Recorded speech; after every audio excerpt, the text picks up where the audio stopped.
Welcome to the Transportation Sales Tax Program. I'm Cheryl Harleston. Transportation sales tax is also considered under the name of RoadWise. We work for the county, you know that, I hope, and we're working with the county because the county is involved in the Transportation Sales Tax Program. So I'm a public relations person, and the young lady you're going to meet in just a moment is also a public information specialist, but there's something different about what she's promoting, and that's what we want to find out about. So let me introduce her without further ado, Jamie Brown, and she works with me under CHH Communications, and she and I and several others have a contract with Charleston County to do their public relations as it regards the transportation sales tax.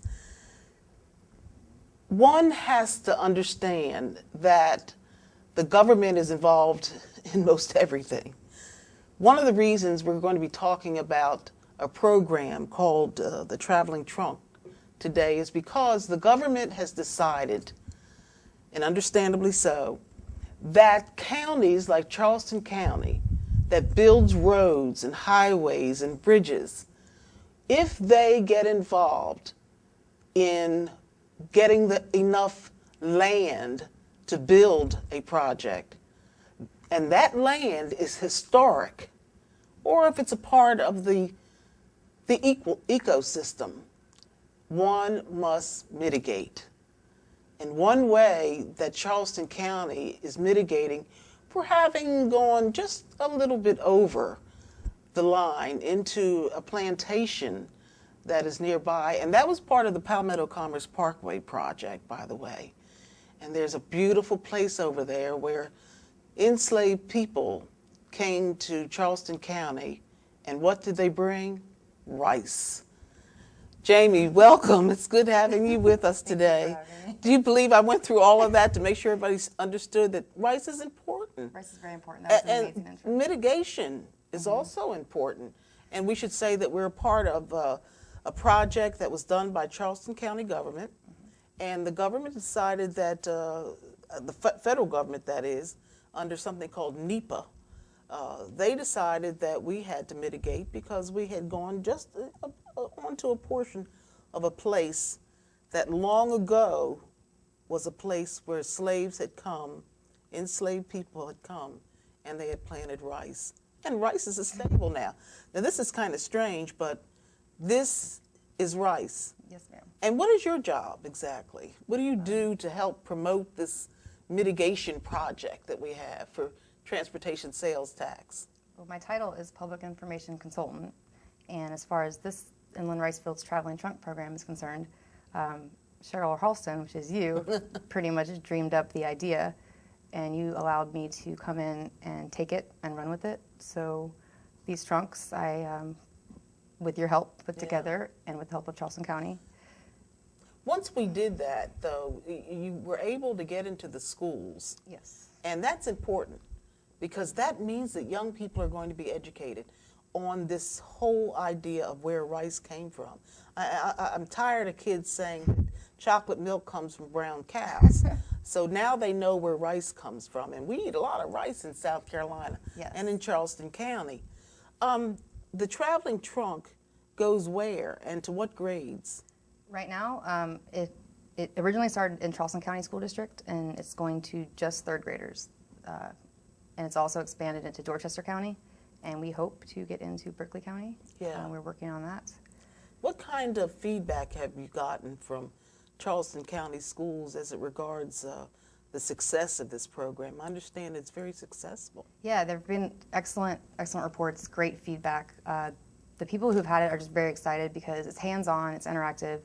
It's not just sitting and listening to a lecture, it's actually being able to touch stuff and feel stuff and really put things, it's not just a thing, there's a story behind it, and you get to explore that with the traveling trunk and the teacher's guide with the help of Barbara Harefield. Yes. And then Jane Aldrich as well. What has been the reaction of the children, the young people? And is it mostly third grade now? Yes, it's just third grade now because third grade is the first year that you are introduced into South Carolina history. So as not to have kids get bored with it and get repeat of the same lesson. Sure. We start in third grade. And it is a lesson. There's and, lesson plans. And lesson plans. It comes under what curriculum? The curriculum it's considered South Carolina history, but it's also falls under African American history. And so that's how it's being taught in those courses for young people, or in those classes. Social They're studies. not courses. Social studies. Social studies is where they're getting this information. Yes. And so the teachers, how do they bone up on this? I mean, because you're not in all of the classrooms, and you know the history of how this project was put together, but you're not there, and we have to depend upon the teachers. So how do you get teachers ready for this? Well, we put together this teacher's guide, which is absolutely, I think it's great. We're improving it and vamping it up more for next year, but just pick a page, go through it. There's a lesson plan. There's a picture with each thing. There's a picture with each plan. It's up to the teacher to take it out and make copies and distribute to the class. I know funds are limited sometimes, but Sure. they can also put it up on their projector, or they can use their smart board, put the disc in, and then all this material is in digital form as well. Now, do the teachers like teaching this course in that way, with a guide and a trunk full of all sorts of material? You getting any feedback on that? Yes. From the people I've spoken with, the teachers who need the structure of this, they really appreciate it because they don't have, lesson plans, sometimes you have to turn them in way in advance, and sometimes the trunk will get there, and this helps if you're it's a good guide. Yeah. But there are other teachers who are very familiar with the history. They know they don't really need this guide, but it's nice to have. What are you hoping, Jamie, that the young people will come out of these classes with, in terms of what will they learn, and how do you think that's going to impact their lives? I think that what I would love for them to learn is just that rice, we all came from rice essentially, and people are just people. It's unfortunate, the story of how rice came here, but it's unfortunately, it is what it happened. It's a part of our history. The sooner that we actually confront it and recognize it and talk about it and get it out there, the sooner we can rise above it and change. And so you're talking about race relations to a large degree. Yes. You want people to understand that we all must depend upon. And we're all connected. I mean, yeah, and rice. Everybody eats rice. Exactly. It's a staple. It's worldwide.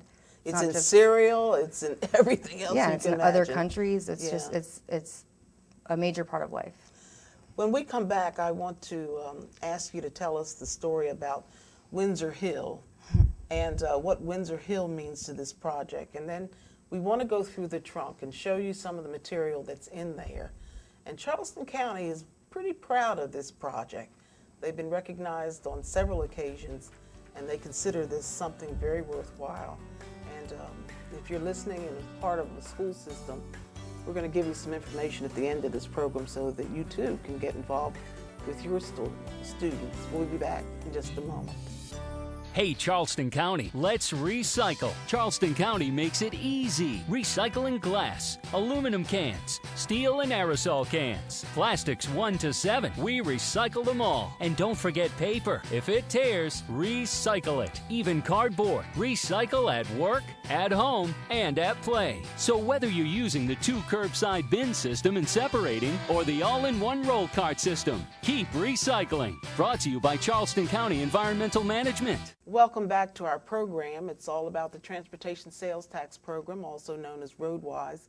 And I have as my guest today Jamie Brown, who is a public information specialist with CHH Communications. And she and I are a part of a company that's really doing well, I hope, in serving the county of Charleston and getting out the word about the transportation sales tax and all of the good things that are happening. Big projects, small projects, and all the rest. And we want you to watch this program knowing that we're trying to get information to you about what we're up to. When we talked earlier, Jamie, we were saying that the traveling trunk program has gone into the schools. 3rd graders are mostly exposed to it. It's a social science program? Social studies program. And this is our second year or 3rd year? We're going on our 3rd year. Wow, it's been a long time. Next year will be the 3rd. Really? Mm-hmm. And time passes very quickly. Before we went to the break, I was talking about Windsor Hill. Yes. Tell us a little bit about Windsor Hill and what that has to do with rice, and then we'll get into the traveling trunks. Well, Windsor Hill is where, it's actually the plantation where they first found the ancient rice fields when they were doing the construction or the pre-construction activities for Palmetto Commerce Parkway. And I only know about Windsor Hill because Dr. Heitzler, or Mayor Heitzler of Goose Creek, his book, which is right there. Oh, yeah, Windsor Hill is plain and clear, isn't it? All And right. this book was basically my guide to understanding Windsor Hill. And Windsor Hill was the place, and this was what makes me very proud as an African American. Sometimes you don't want to make a distinction, but sometimes you do, especially when it's good. But enslaved people came from Sierra Leone during that time in our history, and they ended up in Charleston, South Carolina. Many, many, many, many did. That's a part of our history, and everybody knows it. But they also brought rice with them, but they were inland. They were not near the ocean or not near streams, and of course there wasn't tap water in those days. Nope. But they had to find some way to preserve the rice after they planted the seeds. So they built what? They basically built an inland rice field, which is almost exactly the same as they did in Sierra Leone. I have some pictures which we'll insert those. Okay. You see one, you see what it looks like in Sierra Leone, and then you see what an inland rice field looks like. So clearly there's a complete and total direct connection. They brought the skill on. They basically have to dig an area, and you have to, you have to measure it out. And all of the plats, one interesting thing is that they're all geometrically shaped in a way that Dr. Heitzer actually is like, why is that? The first time I interviewed him with this, I had no idea, not a clue. Now I get it. It has to flow. The water has to flow and collect, and if it's angled, it can do that. I took a walk through that area. Well, I don't think it was a walk. I almost crawled because there was a lot of muck and mire out there. And I was with several engineers who were with me, and they were trying to help me. And I had on my husband's boots, which were 2 sizes too big. So every time I stepped in, the mud sucked the boots down. Well, I won't go to the end of that story. How about that? Okay. But the place where we found, or the geologists found the rice, was a dike that had been, like you say, Yes. it had already been structured in that way, and it caught water. Yes. And the rainwater, is that not right? Yes, it collected water. It served as a reservoir. Yeah, that's what I meant. Yes. And so the reservoir filled up every time it rained, or they would bring water, as in the old days we used to call it fetch the water. They had to fetch a lot of water. They used a variety of, that's the one thing I'm not quite sure here what they did use, because I'm going to find out, and we're going to put it next year. We'll put a replica in the trunk, but at this moment I don't know that one. But the reservoir had to stay filled or near filled, so that all of those rice fields in and around the Windsor plantation could be watered from time to time. Because rice is so tricky to grow it. It's too much water will kill it, and too little water will also. So there's a science to it. The fact that these enslaved Africans were able to do that, and they didn't even speak the same language necessarily as the owners. The fact that they were able to communicate and get all of that done is just, it's phenomenal. You know, the traveling trunk is amazing. Tell us about the kind of things that are in the trunk, and then I want to talk about the rice itself. I did not know. Well, I'm not like the children who say that brown cows give you chocolate milk, but I surely did not know, and I've eaten a lot of rice in my day, 3 times a day, as a matter of fact, because my grandparents raised me, and that's what they cooked. They used it for cereal, and they put gravy on it and every other thing you could imagine. But I did not know that rice came from a stalk. Like, where did you get this? Hal Hanby let me come out to the Clemson Research Education Center. It's located on Savannah Highway. Yeah. They're growing, actually, it's a new strain. It's called Charleston Gold. Charleston Gold. They did a crossbreed of Carolina Gold, and then they did some new mixture, and they bred out all of the irregularities, and the bad stuff, I guess you could say, Yeah. and they're making a new breed. And it's got all the good stuff of Carolina Gold, but it doesn't fall over.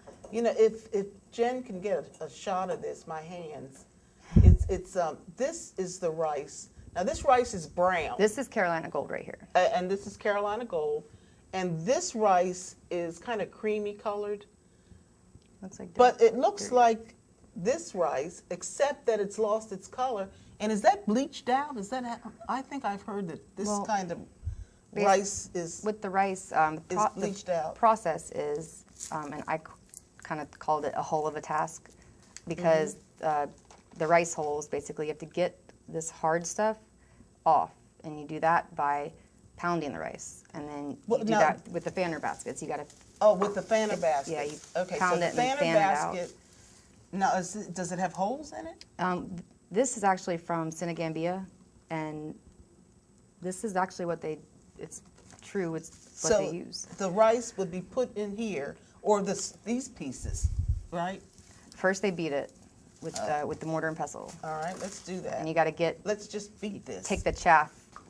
It's called the chaff. Separating it's the outer the rice shell. from the chaff. Separate it, and then you get the outer shell off. Yeah.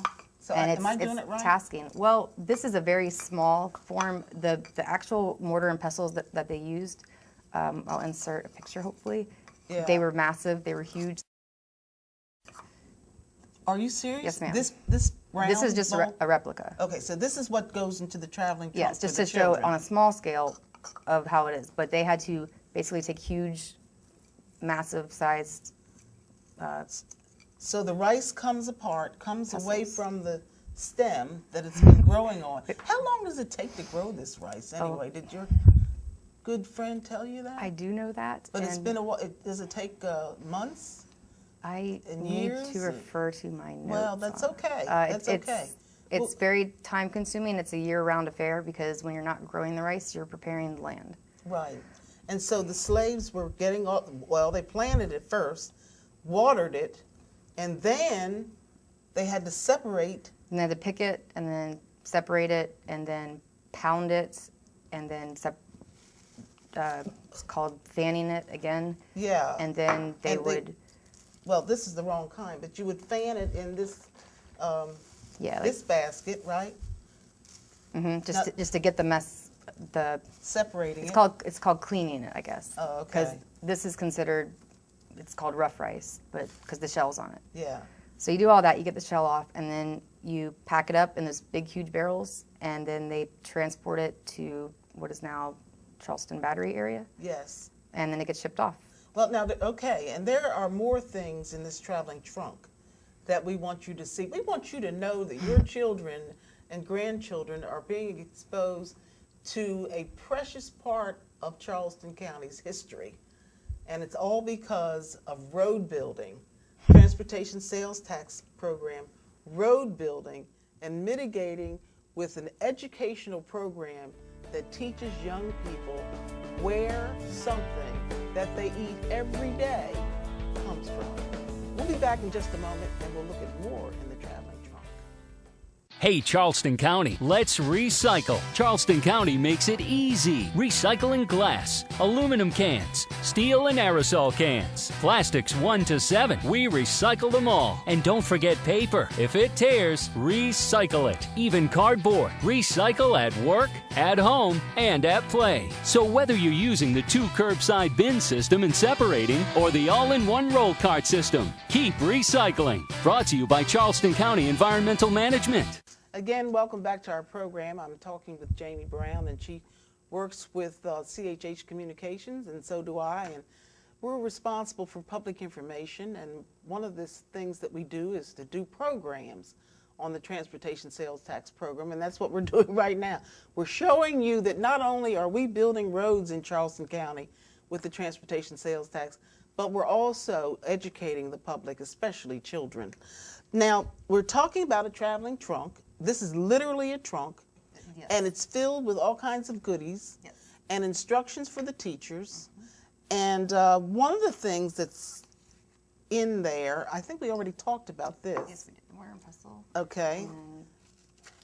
And You want to talk about this? Yes, this is. Is it a game? It's called Mancala. Yeah. It's referred to as the African stone game. And why is that in there? Well, it's all about math. It has not been opened yet. Well, we got a brand new one. That's good for next year. Yeah. It's a mathematical game of strategy, and they used to play it. The children? No, African children? people, just the adults. They would dig holes in the sand, and then they'd use pebbles and stones, and